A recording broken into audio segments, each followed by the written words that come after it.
What's up everybody? Welcome to the Stocks channel. My name is Corey and today we'll do a special video update and we'll look at the big tech earnings that are most likely to move the market. So we will be doing this analysis while the market is still open, so you will see price action moving around as we go through the charts. So first up, we'll take a look at the S&P 500 SPY ETF. So let's crack open this chart and see what's going on in the stock market today. Alright, so the first thing you'll notice on the SPY ETF is that we are coming back down very close to retesting these lows, and that low will be right around 416. And if we do break below the closing low at 416, we still do have the intraday low at 411.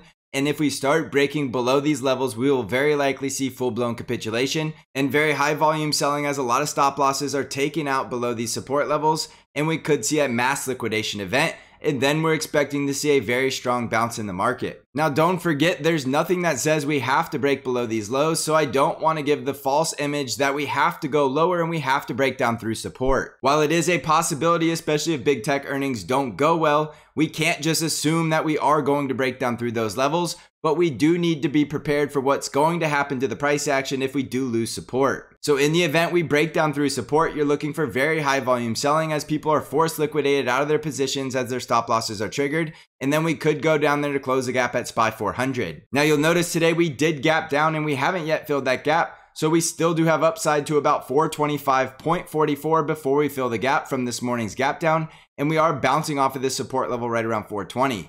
Remember, the market is still open, so we don't know where we're going to close just yet. And you can also see on the Bollinger Bands, we are way oversold and we are way below the lower Bollinger Band, even though those are expanding each and every day to allow the price action to go lower. So in the short term, you can see the market is at a very critical moment because we're coming down to retest those lows. And if we break below them, we could see a huge flush to the downside as we go to much lower prices. Now, obviously, there's the opportunity that big tech earnings go well, and that's why we're going to dedicate this special video update to looking at those big tech companies that move the market. Real quick, we'll jump over to the NASDAQ 100 triple Qs, and we can see the triple Qs are also very close to retesting the lows, and that level is right around the triple Qs of 318. On the triple Qs, you can see we're not quite as oversold as SPY because we are within the Bollinger Bands, but we have been selling off and we're a lot closer to the lows than we are to any bullish breakouts, so we need to respect the fact that if big tech earnings don't go well, we could see a very huge sell-off event as we go break down through 318 and very likely close the gap at 315, and we could continue to trend lower from there. So the market is going to be hanging on these big tech earnings very closely, and we need to see these big tech companies doing well on their guidance and giving an upbeat outlook on the next quarter, because as you know, the market is forward looking, and even though earnings could go well, it doesn't matter if the guidance is not great. The market doesn't care about what happened in the past. The market only cares about what's going to happen in the future. So don't just pay attention to what the earnings are. Pay attention to what the CEOs say in their guidance and what their outlook is for the future, because that is going to have a lot more weight going into the next quarter. So real quick, we'll look at the top weighted companies in SPY, and those companies are going to be Apple, Microsoft, Amazon, Tesla, and Google. And as you can tell here, Google will be the third heaviest weighted because their shares are split up into Class A and Class C. So if you combine those together, Google does have more weight by market cap in the SPY ETF than Amazon. So we'll just go right down the list and do our analysis, and we'll look at Apple, Microsoft, then we'll look at Google, Amazon, and Tesla. And we will look at Nvidia as well, even though Nvidia's earnings are not actually until closer to the end of May. They are in the top 10 of the big tech companies in the SPY ETF, so we'll go ahead and take a look at Nvidia as well. So jumping right into it, let's go over to Apple, which is by far the most heavily weighted stock in these ETFs. So Apple is going to be the biggest market moving stock that we have to look at. Now looking at this chart on Apple, you can clearly see it looks like we double topped off this level right around 171, and we did come down here and break below the neckline right around 164. So Apple stock does have a valid downside price target that takes us all the way down to about 156.5. So anytime you see a double top, you need confirmation of a break below the neckline, and we are very clearly down below the neckline after we did see that double top. So it's very likely that Apple doesn't want to bounce until it sees that price target right around 156.5. Now there's no guarantee we have to go down to that price target, and you could see the price action was getting way below the lower Bollinger Band. So we are starting to see a bounce in Apple stock intraday. Obviously tomorrow is another day and we could still go down there and hit that price target, and Apple does not have earnings until April 28th. So it's going to be later in the week, so there's still plenty of time for downside price targets to be met before we get the earnings report. So that's going to be our likely downside price target in Apple, and if we lose that, we're looking for a much weaker market that could take us back down to retest the low at 150. Now the bullish breakout in Apple will be getting back over 162 and back above our resistance trend line right around 164. And if we can get above that level, we're looking for a retest of strong resistance around 168. There's nothing bullish about Apple until it can start closing back above 168, and we still do have a gap to fill way up here at 174.5. So it's very likely that Apple is not filling that gap until we get some sort of reversal of the bear trend, get back over 168 and establish support at that level. So you're getting a lot more bullish on Apple stock above 168 with a downside valid price target in the short term down here at 156.5. Bullish breakouts will be closing back above 164, and confirmation that we could be heading back into a bull trend will be when we start closing back over 168. By the time we start closing above 171, it should be a quick chip to fill the gap at 174, and then above 174, we're looking for a retest of the highs right around 179, even though we will still have resistance right around 176. So there is a lot of resistance to the upside, and there's a lot of bearish momentum. But another thing you'll notice is that Apple stock is starting to look like it's due for a bounce because it's just getting way too oversold. So it is very likely when we get down to that price target, we will start to bounce, even though it could be a lower high. So in the lower high situation, we should not break back above 168, and then we can continue to see more downside in this stock if it is going to indeed go into a bear market. So I never suggest gambling through earnings, so a lot of the price action, you should wait to see what happens after earnings, and then you can see if we get any of those bullish breakouts and plan accordingly, or if we get a rejection at resistance and a continuation of a bear trend. All right, so the next big tech company we need to take a look at is Microsoft stock, and we can see that Microsoft is currently up about 1.12%, and Microsoft was getting very close to breaking below the previous low, which is down here at 270. So Microsoft is looking extremely weak if it starts closing below 270, and there is very little support if we do start to close below that level. So if we start seeing Microsoft below 270, you instantly want to start favoring a bear market scenario. Now Microsoft earnings is as soon as tomorrow, and anything can happen during earnings, and we do have two gaps to fill to the upside.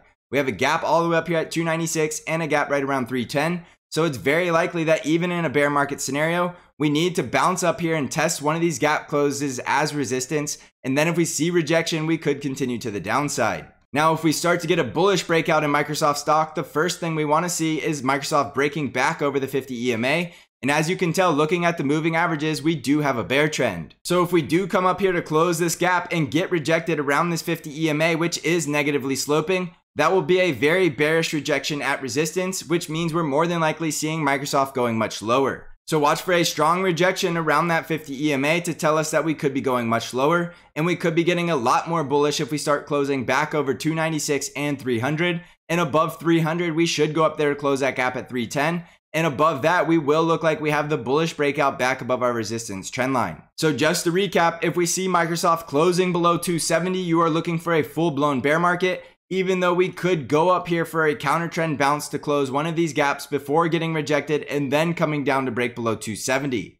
So in the short term, this is looking a little too oversold, and it looks like we do need a bounce, even though that might just be a dead cat bounce to a lower high before we continue to trend lower. We're getting a lot more bullish on Microsoft above 296 and 300, and we'll likely start developing a bull trend if we go up there to close that gap at 310, but we don't want to assume any of this is going to happen. We need to follow the price action. There's still the possibility of Microsoft making a lower high below resistance at 288 and then coming down and breaking below 270. So you're getting a lot more bearish on Microsoft below 270 and a lot more bullish on Microsoft if it starts breaking back above 296. Use these gap fill levels as a guide of where we could go in higher prices if we do start to bounce off support. But remember, there's no guarantee when these gaps have to fill. Even though we know those gaps are very likely going to get filled in the near future, we don't know if it's going to be a matter of 10 days or a matter of 120 days. So you'll know very soon if Microsoft breaks below 270 that we're likely heading into that bear market scenario. So watch that as a very critical level. And yes, Microsoft is a market moving stock. So if it breaks below 270, that will be bad news for the entire stock market as a whole. All right, so next we'll take a look at Google stock, and we are looking at Class A shares here. So there will be a slight difference if you're looking at Class C shares.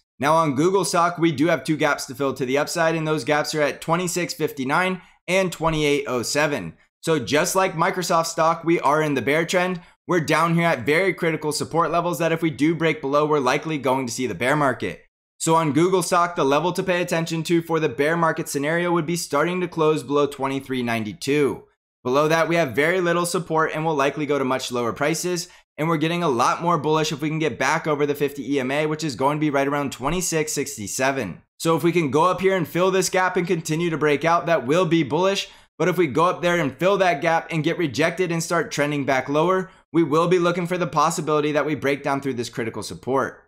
So to the upside, we also have resistance right around 24.98 and 26.01 before we get up there to fill that gap. So there's no guarantee we go fill the gap because we could still get rejected at a lower high and continue lower from there. If we do start breaking above 26.60 and getting back over 2700, we will likely develop a bull trend, and then we could come up here to close the gap at 28.07. And if we close the gap at 28.07, we will likely have a bull trend. We'll get the bullish breakout above the resistance trend line, and then we could possibly resume into a bull market from there. So as you can tell, we are at very critical levels to break down and go into the bear market, and we have a lot of work to do before we can look bullish on this chart. And we do have the bear trend, so the bears have all of the benefit and all of the momentum to the downside. So we need to see bullish breakouts in the price action before we can say that Google is looking bullish. Next up is Amazon stock, and Amazon is currently trading right around 28.82, and we do have a gap to the downside to fill at 28.05 and a gap to the upside to fill at 32.65. It's very likely with the bearish momentum that we're going to fill the gap to the downside first. So look for Amazon to come down here and fill this gap at 28.05, and then we could possibly start to bounce to go test some resistance. If we close below the gap and continue lower, we still do have support right around 27.76 and 27.20, and below 27.20 we are going to see that bear market scenario as we break down to new lows. So watch the very strong support level at 27.20. Otherwise, look for that gap fill and a potential bounce to come up and retest the 50 EMA, which is currently right around 3100. If we can start breaking above 3178, we'll be looking a lot more bullish, and then we could come up here and close this gap at 3265 with the bullish breakout back above 3308. Above 3308, we'll likely see Amazon in the bull trend, and we could go up there to retest some of those previous highs.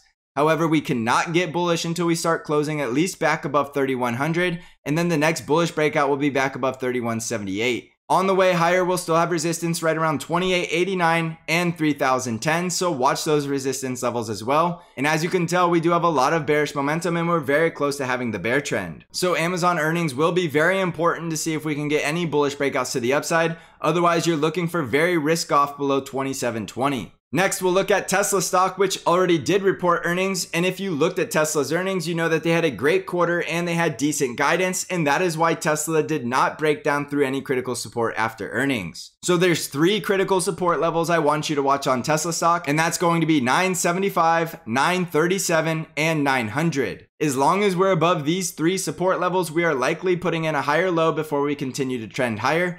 But if we do start breaking below these levels, you need to get a lot more cautious. So if we start breaking below 975, you're instantly expecting to test 937. And if we break below 937, you're looking for the next leg lower at 900. And below 900, we are likely going to lose the bull market. And we could come back down here to retest these lows right around 828 all the way down to about 765. There's no reason to expect lower prices unless we lose support at 900. So that will be your line in the sand. As long as we're above 900, it's still possible we're in a bull market scenario. Now to the upside, we do have strong resistance right around 1025 and 1040. So the next bullish breakout will be above 1040. Above that, we need to take out the previous high at 1093 and break out of our resistance trend line, which is sitting right around 1140.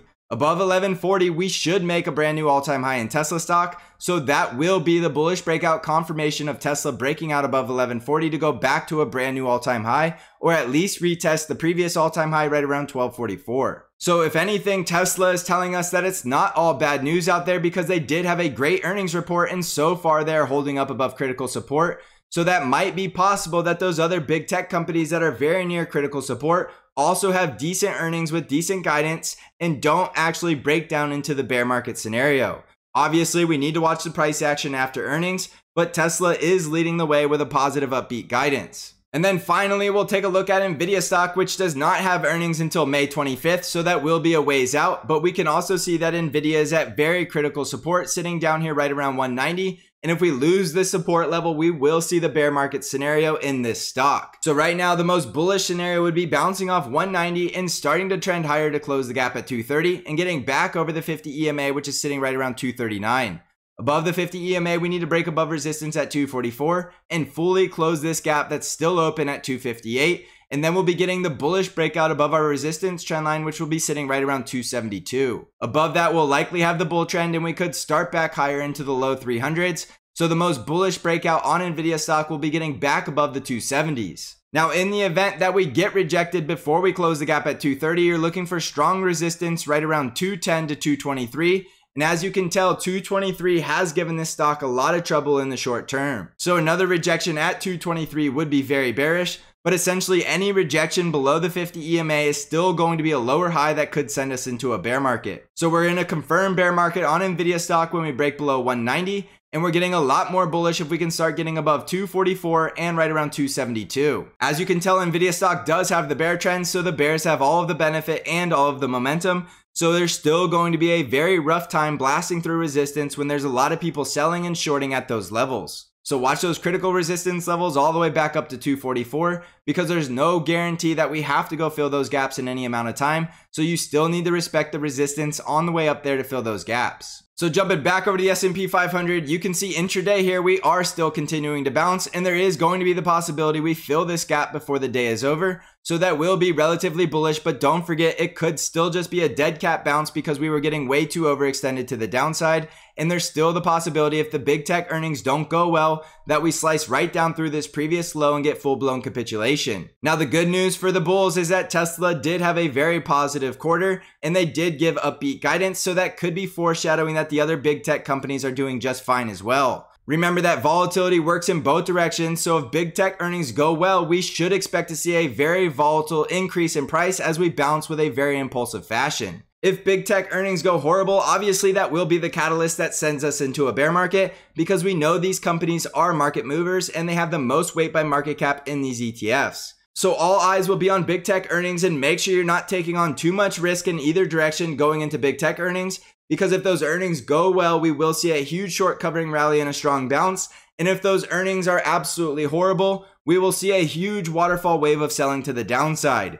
So you shouldn't be taking on too much risk around earnings season. Just sit back and watch the price action and make sure you know exactly what you're going to do no matter what happens in the price action. If we break down through support and go into a bear market, or we finally see a bullish breakout and a reversal of the bear trend. Also, don't forget I have Bank Trade Alerts, which is an algorithm-driven trade alert service that only trades the ETF QQQ and sends all of your buy and sell alerts directly via email and text message. Even in a bear market like 2008, Bank Trade Alerts beat the market and had a very positive year. So if you're looking for more information or want to subscribe to Bank Trade Alerts, you can find out all of the information in the link below. I also have the Stocks Channel Discord where I do intraday updates and analysis and bring new trade ideas to you weekly. If you're interested in joining the Stocks Channel Trading Discord server, you can find out how to join by clicking on the link below. So thanks for watching, everybody. I hope you're crushing this market. And as always, I will see you in the next episode.